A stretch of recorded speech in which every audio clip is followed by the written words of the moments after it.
पहला प्रश्न। मैं डॉक्टर सतविंदर सिंह ग्रोवर जबलपुर से गुरुजी आपको प्रणाम करता हूं। जो सनातन धर्म पूरी दुनिया में प्रकाश फैला रहा है, मैं ये जानना चाहता हूं कि 21वीं शती का जो सनातन है उसमें अन्य धर्मों की या अन्य संप्रदाय की क्या स्थितियां होगी? जैसे सिख पंथ है, जैन पंथ है, बौद्ध पंथ है, उनकी क्या स्थिति होगी? क्या सनातन उनको अपना हिस्सा मानता है या क्या अन्य पंथ जो है वो अपने सनातन का अपना को अंग मानते हैं? क्या अगर दोनों में से अगर एक भी नहीं मानता तो एकता कैसे होगी? बहुत अच्छा प्रश्न, एक बार ताली बजाइए आपके लिए, धन्यवाद। देखिए, इसके लिए थोड़ा सा हम समय लेंगे। पहली बात तो ये सिख धर्म पर चलते हैं। सिख धर्म सनातन से अलग नहीं है। ये पंथ हैं, तीनों पंथ, चाहे वो जैन हो, चाहे वो बौद्ध हो अथवा सिख, यह एक केवल विचारधारा है। जितना सूर्य और सूर्य की रोशनी में अंतर है, उतना ही सनातन धर्म, सिख धर्म और बौद्ध धर्म और जैन धर्म में अंतर है।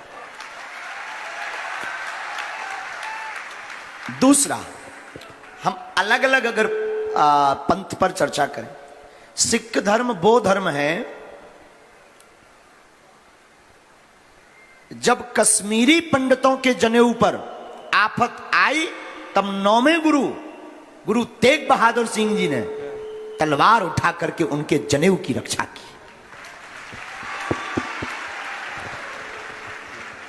बलिदानी दी। अगर सनातन धर्म से अलग होते तो क्या सिख धर्म के 9वें गुरु तेग बहादुर जी ऐसा करते? कभी नहीं। उन्होंने हमेशा पाश्चात्य संस्कृति और म्लेच्छों से सामना किया है और सनातन धर्म की रक्षा के लिए जो पंच प्याले हैं सिखों के पास में, आपके पास जो कृपाण है वो इसीलिए है कि सनातन की रक्षा आप लोग करवा सकें। पंच प्यालों, तो हमारा मानना है कि सिख धर्म की जो भूमिका सनातन धर्म की 21वीं सदी के सनातन में होगी, वो ठीक रक्षक की भांति होगी। जैसे पहले और आज भी राजपूत ब्राह्मणों की रक्षा क्षत्रिय करते हैं, हमारा ऐसा मानना है 21वीं सदी की सनातन की रक्षा इस देश के सिख भाई करेंगे। दूसरा पंथ है जैन पंथ।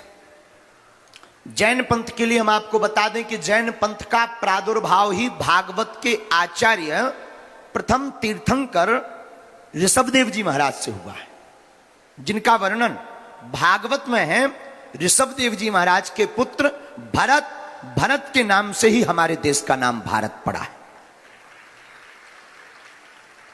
तो प्रथम तीर्थंकर ऋषभदेव जी महाराज स्वयं सनातनी है और सनातन की रक्षा के लिए अपने पुत्र को लगाया, खुद भी सिद्धियों में लगे। तो हमें लगता है जैन धर्म के जो आचार्य हैं, अभी वर्तमान में कुछ दिन पहले हमारे ऊपर बहुत से विवाद भय, इस देश में बातें बहुत हुई, इस देश में विचित्र स्थितियां बनाई गई, शाब्दिक और कानूनी कार्रवाई के तहत बहुत से प्रकार से फंसाने की तैयारी चली। आप सुनकर के आश्चर्यचकित होंगे, पता नहीं ऐसा सुना आपने या देखा भी होगा, पर हम आपको अपने निजी अनुभव बताते हैं कि जब हमारे ऊपर विवाद बना तब हमारे संतों ने तो हमारा साथ छाता बनकर के दिया ही है, लेकिन वह विश्वास और अंधविश्वास की लड़ाई जो हम जीत कर आए हैं, बागेश्वर धाम या ये पीठ जीत कर आई है, उसमें जैन धर्म के आचार्यों की भी एक बहुत बड़ी भूमिका है। उन्होंने आगे आकर के जो पूज्य आचार्य जैन मुनि श्री विद्यासागर जी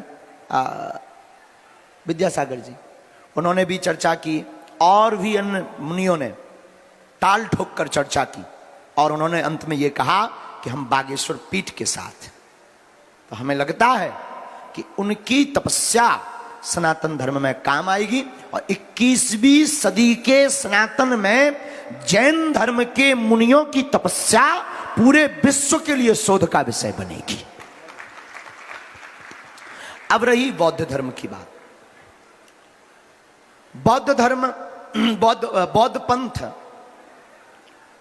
आपको हम बहुत विनम्रता पूर्वक कहें, बुद्धत्व का पंथ है। इस बुद्धत्व के पंथ में, पूरे पंथ में आप जब बुद्ध को पढ़ेंगे, हमने भी भगवान बुद्ध को बहुत पढ़ा, और हमारे 24 अवतारों में है, तो सनातन से अलग नहीं।